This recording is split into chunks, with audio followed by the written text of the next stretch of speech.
আমি যেতিয়া অৰুণোদয় আৰম্ভ কৰিছিলো যোৱা ইলেকশ্যনৰ আগত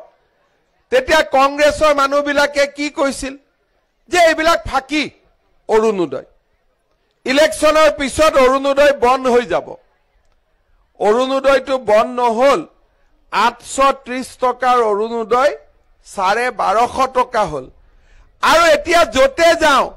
মোক আইমাতৃ সকলে খুদে যে মামা দাদা আমাকো অৰুণোদয় দিয়ক লাগে নে নাই অৰুণোদয় কাক কাক লাগে হাত ডাঙকচোন হে প্ৰভু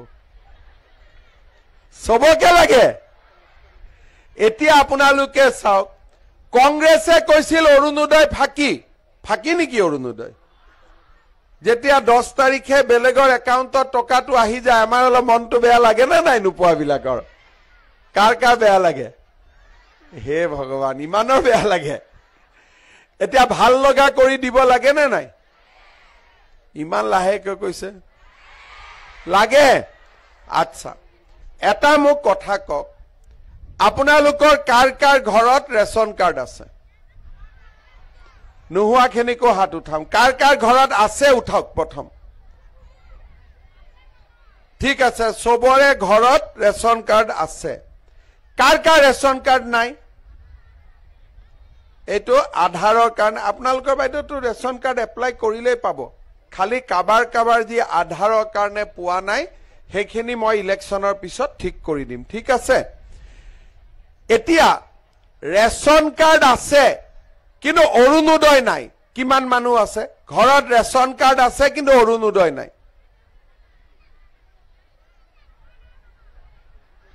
ঠিক আছে ৰেচন কাৰ্ড আছে কিন্তু অৰুণোদয় নাই হয় না নহয় এতিয়া যদি ৰেচন কাৰ্ড থকা প্ৰত্যেকটো পৰিয়ালক মই একোটাকৈ অৰুণোদয় দিও আপোনালোকে ভাল পাব নে বেয়া পাব কিমান ভাল পাব পিঠা তিঠা খুৱাব খুৱাব বাইদেউ কৈছে কিন্তু খুৱাম বুলি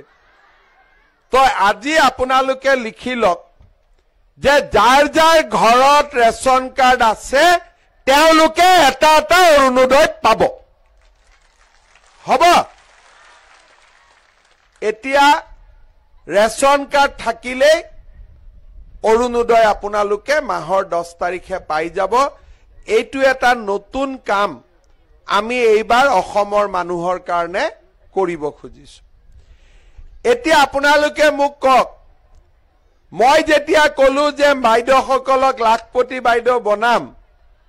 কংগ্ৰেছ বিলাকেতো হাঁহে কিন্তু আপোনালোকৰ লাখপতি বাইদেউ হ'ব ইচ্ছা আছে নে নাই হসাই আছে নে হসাই আছে ফৰ্ম ফিল আপ কৰিলে এতিয়া যি বিলাকে ফৰ্ম ফিল আপ কৰিলে তেওঁলোকে অহা 15 আগষ্টৰ আগতে আপোনালোকৰ বেংক একাউণ্টত পুতুং কৰি 10,000 টকা সোমাই যাব হবনে আচ্ছা এতিয়া 10,000 টো পালো এতিয়া 10,000 টো গিৰিয়েকক কোনে কোনে দি দিম হাত ডাঙকচোন কোনে কোনে গিৰিয়েকক দিব আপোনালোকে নিদিও বুলি কৈছে আকৌ গিৰিয়েক বিলাকে মোক বেয়া পালে ঘৰত জয়মতী চলে নে লাচিত বৰফুকন চলে হা আপোনালোকে কোনবা হাজবেণ্ডে কলেও কব যে ভোট কিন্তু বিজেপিতে দিব লাগিব হয় নে নহয় দিবতো বাইদেউ পুৰা ঘৰত সবকে কব যে মোদী আৰু হিমন্তই আমাক লাখপতি বনাই আছে গতিকে ভোট বিজেপিতে দিব লাগিব হয় নে নহয় আৰু গিৰিয়েকসকলৰ দায়িত্বটো অলপ ঘৰত কমি যাব আপোনালোকে বিজনেছ পাতি কৰিলে ঘৰত পইচা লৰা ছোৱালী টিউচন আপোনালোকেও চাব পাৰিব এতিয়া যি সকলে 10,000 টকাটো ভাল কৰি ব্যৱহাৰ কৰিব মানে কি অলপমান জুনে কাম কাজ কৰিব বোলে হালত লগালো কোনোবাই আচাৰ বনালো কোনোবাই আমি পিঠা পনা বনালো কোনোবাই গ্ৰুপত একেলগে লগ লাগি ব্যৱসায় কৰিলো যি সকলে 10,000 টকাটো ভাল কৰি ব্যৱহাৰ কৰিব তেওঁলোকক আমি আকৌ 25,000 টকা তেওঁলোকৰ বেংকত আমি সোমাই দিম 10 আৰু 25 35 হ'ব আৰু 35 হোৱাৰ পিছত আপোনালোকে ভাল কৰি ব্যৱসায় কৰক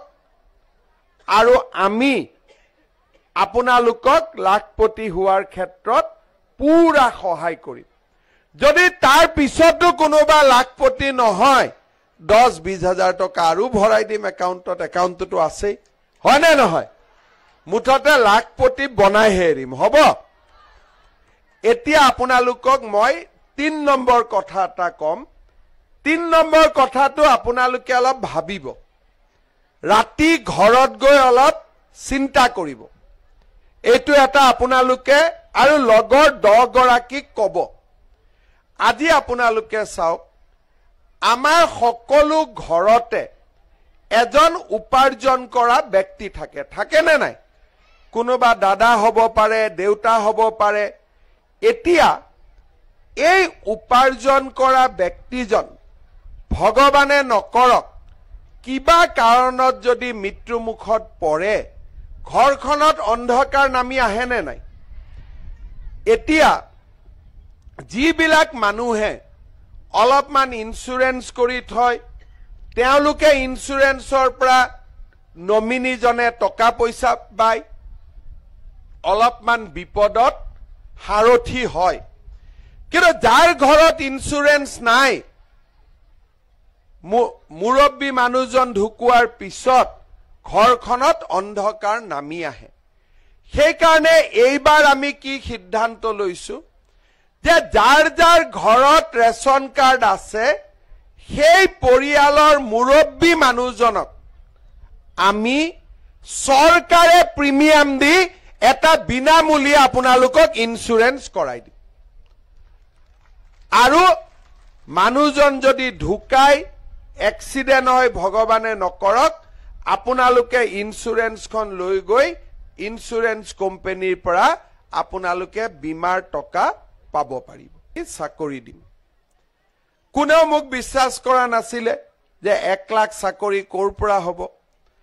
আজি আপোনালোকে দেখিলে যে চাওঁতে চাওঁতে আমি 1 লাখ চৰকাৰী চাকৰি দি শেষ কৰিলো এতিয়া আমি কি সিদ্ধান্ত লৈছো যে 1 লাখ চাকৰি আগত দিলো এতিয়া আমি নতুনকৈ আৰু 50,000 চৰকাৰী চাকৰি দিম আজিকালি চাকৰি বুলি ক'লে দালালো নাথাকে পুলিচৰ ইন্টাৰভিউ হ'ব জুলাইত শিক্ষকৰ ইন্টাৰভিউ হ'ব জুলাইত চতুৰ্থ তৃতীয় বৰ্গৰ চাকৰি ইন্টাৰভিউ হ'ব আগষ্ট ছেপ্টেম্বৰত অৰ্থাৎ 1 লাখ চাকৰি শেষ কৰি